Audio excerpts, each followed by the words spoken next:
नमस्कार साथियों, मध्य प्रदेश के मेरे सभी दिव्यांग, विधवा, वृद्धावस्था सभी तरह के पेंशनर का आज 4 मई 2026 के एक नए वीडियो में आप सभी का स्वागत करता हूं। आशा करता हूं आप लोग बहुत अच्छे होंगे। साथियों, मैंने इससे पहले वाले वीडियो में आप लोग की पेंशन बढ़ोतरी को लेकर एक अपडेट बताई थी, जिसमें देखिए ये जो प्रयास कई जगह से हो रहा है कि भैया पेंशन में बढ़ोतरी हो, लेकिन अभी भी 29 तारीख को जो माननीय सीएम मोहन यादव जी के द्वारा केवल और केवल 600 रुपए के हिसाब से 200 करोड़ रुपए, तो 33.45 लाख जो पेंशनियर है उनके खाते में ट्रांसफर किया गया। अभी भी फिलहाल कोई आप लोग की पेंशन में बढ़ोतरी नहीं हुई है। हालांकि प्रयास इस पे जारी है और उम्मीद है आज मैं आपको एक नई अपडेट पढ़ के सुनाऊंगा जो हाल ही में अपडेट आई है। और एक बात आप सबको बता दूं, सबसे बड़ी बात कि पेंशन आपका डीबीटी के माध्यम से आता है। देखिए कई जो लोग हैं पेंशनियर हैं उनके कई कंफ्यूजन में दूर करूंगा, एक एक कमेंट का आपको जवाब दूंगा और मैं कुछ महत्वपूर्ण बातें आपको बताऊंगा कि किन बातों का आप ध्यान रखेंगे तो आपका पेंशन कभी रुकेगा नहीं। और पेंशन बढ़ोतरी को लेकर अभी क्या अपडेट है, देखिए सबसे पहली बात आपको बता दूं कि जो पेंशन में बढ़ोतरी थी, अब मैं आपको एक अपडेट बताता हूं, समझिएगा। मध्य प्रदेश की सामाजिक सुरक्षा वृद्धावस्था दिव्यांग विधवा पेंशन के तहत 600 रुपए प्रति माह की राशि फिलहाल कोई वृद्धि नहीं है। नीति आयोग की सिफारिश के बावजूद भी राष्ट्रीय सामाजिक सहायता कार्यक्रम एनएसएपी के अंतर्गत मिलने वाली इस पेंशन में केंद्र सरकार ने बढ़ोतरी से मना कर दिया है, जिसके चलते भैया 33.45 लाख लोगों का पेंशन जो जस की तस बना हुआ है। और देखिए इसमें आपको ज्यादा से ज्यादा अपनी बात को सरकार के समक्ष रखना है। आप लोग वीडियो के माध्यम से अपनी बात रख सकते हैं, इसीलिए हाथ जोड़ के सभी मेरे मध्य प्रदेश के जितने भी दिव्यांग, विधवा, वृद्धावस्था पेंशनर हैं, अपनी समस्याओं को रखिए। और सरकार को यह भी समझना चाहिए कि आजकल के दौर में 600 रुपए का क्या मतलब बनता है, जबकि अन्य राज्यों में पेंशन में अच्छा खासा मिल रहा है। पेंशन दिल्ली की बात करूं तो 2500, जो कि बढ़ के अभी 3000 होने वाला है। यूपी की बात करूं तो 1000 से अब 1500 हो गया, उत्तराखंड में 1500, बिहार में 700 से 1100 हो गया है, तो वहां भी। अब देखिए ये जो मैं आपको बता दूं कि केंद्र सरकार और राज्य सरकार दोनों के समन्वय से पेंशन आती है, लेकिन फिर भी यहाँ पे जो अभी तक हालात है उस हिसाब से लोगों को बहुत ज्यादा समस्या है। मेरे पर खुद सैकड़ों लोग का कमेंट आया है, सर ये बताइए 600 में क्या होता है, जहां की सिलेंडर भी 900 950 का आता है। तो देखिए ये समस्या आपको अपने सरकार के समक्ष रखनी पड़ेगी। आप लोग ज्यादा से ज्यादा संख्या में कमेंट कीजिए ताकि हमारी बात सरकार तक पहुंचे और 33.5 लाख लोगों का जो पैसा आ रहा है 600, उसमें बढ़ोतरी हो, जो भी पेंशन राशि में वृद्धि हो जल्द से जल्द। इसको लेके कभी एक पेटिशन भी एक एक थे अधिवक्ता जी, उन्होंने ये पिटीशन भी डाला था, लेकिन अभी भी कोई इस पे सरकार की ओर से जवाब अभी तक नहीं आया है। आएगा तो मैं जरूर बताऊंगा। उसमें हाई कोर्ट ने, मध्य प्रदेश हाई कोर्ट ने जो जवाब पूछा था, सवाल मतलब कि पूछा था कि क्यों भाई पेंशन में बढ़ोतरी क्यों नहीं हो रही है, लेकिन अभी उसका जवाब थोड़ा सा आपको वेट करना पड़ेगा। देखते हैं उसमें सरकार की ओर से क्या जवाब आता है। और अभी जो नई अपडेट आई है वो भी मैं आपको पढ़ के सुनाता हूं। देखिए सीएम मोहन यादव ने मध्य प्रदेश के 33.45 लाख पेंशनरों के खाते में 200.71 करोड़ रुपए ट्रांसफर किए।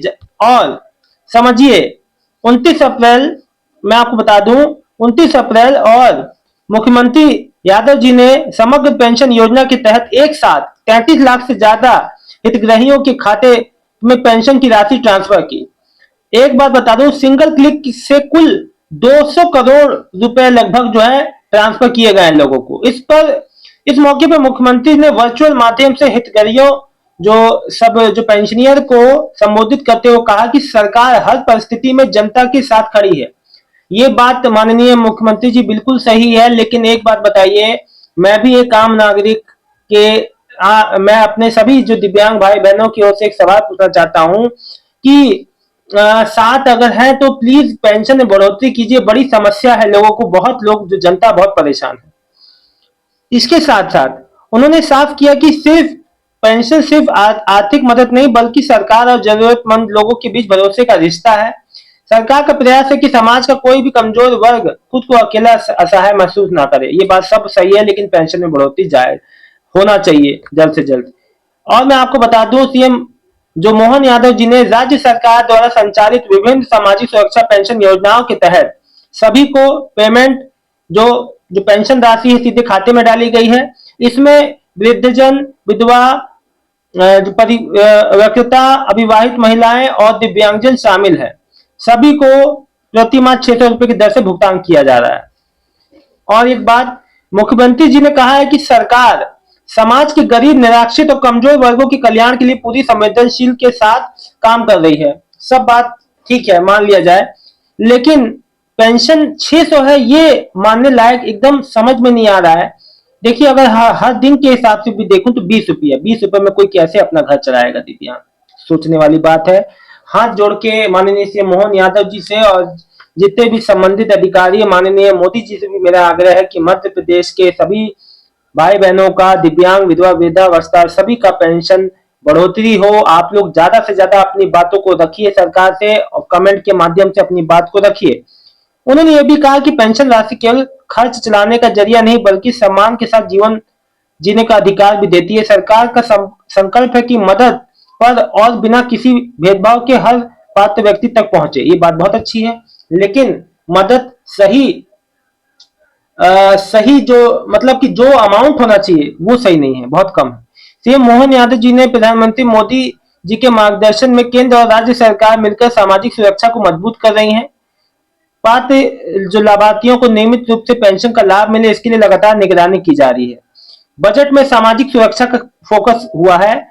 2026-27 के बजट में 2857 यानी कि 2857 करोड़ रुपए का प्रावधान किया गया है। उनका कहना है कि इन योजनाओं के जो है इसमें प्रदेश के लाखों लोगों को जीवन में सकारात्मक जो बदलाव और आर्थिक सुरक्षा का भरोसा मिला है। किस योजना में कितने लाभार्थी ये भी समझ लो। लगभग मैं आपको बता दूं कि जो 62,000 जो इसमें अलग अलग हैं। देखिए, इसमें अगर मैं बताऊं तो मानसिक रूप से अविकसित लोग हैं, बहुत दिव्यांग योजना के तहत लोग हैं, और मतलब कुल मिला के लगभग अगर देखा जाए तो 33.45 लाख जो पेंशनियर हैं। देखिए, आप सबसे मैं मध्य प्रदेश के सभी जितने पेंशनियर, एक बात मैं आपसे कहना चाहता हूं, आप लोग कमेंट करिए, आप लोग बोलिए। और सबसे महत्वपूर्ण बात, देखिए, कोई भी अगर नई पेंशन अप्लाई करने जा रहे हैं तो अपने बैंक में डीबीटी अनेबल करवा लेना। अगर आपने खाते में डिटेल कोई और बैंक खाते की दे दी, लेकिन कोई और बैंक खाते में आ रहा है, तो वो बात सही है। अब आपका पेमेंट उसी खाते में आएगा जिसमें डीबीटी अनेबल है। तो ये बात याद रखना, आप कोई भी काम कर लो, आपके उसी में पैसे आएंगे जिसमें डीबीटी अनेबल है। ठीक है ना? और हाँ, एक बात मैं आपको और बताना चाहता हूं, अगर आप देखिए, आप अपना घर बैठे डीबीटी को चालू कर सकते हैं, डीबीटी का स्टेटस देख सकते हैं। डिस्क्रिप्शन में मैं उस वीडियो का लिंक दे दूंगा, आप उसको देख लीजिएगा। घर बैठे बिना किसी बैंक में चक्कर लगाए आप 1 मिनट के भीतर अपने बैंक को, डीबीटी वाले अकाउंट को एक बैंक से दूसरे बैंक में ट्रांसफर कर सकते हैं बिना किसी समस्या के। सो आप लोगों को किसी भी तरीके का कोई भी समस्या नहीं होगा। और आप लोग को ज्यादा से ज्यादा कमेंट करना है डेली। मैं डेली ही इस पे अपडेट डालूंगा। आप लोग को अगर पेंशन में बढ़ोतरी चाहिए तो देखिए, आपको बोलना पड़ेगा, आपको अपनी बात, समस्याएं रखनी पड़ेगी। मैं आपकी बातों को रखूंगा। बहुत बहुत धन्यवाद। मध्य प्रदेश की सभी दिव्यांग, विधवा, वृद्धावस्था, सभी मेरे पेंशनियर्स का बहुत बहुत धन्यवाद। आपका दिन शुभ हो। ये जानकारी सबको शेयर कर दीजिए ताकि जानकारी सभी तक पहुंचे और सभी को, भैया, सब अपनी बात को, समस्याओं को रखें। बहुत बहुत धन्यवाद।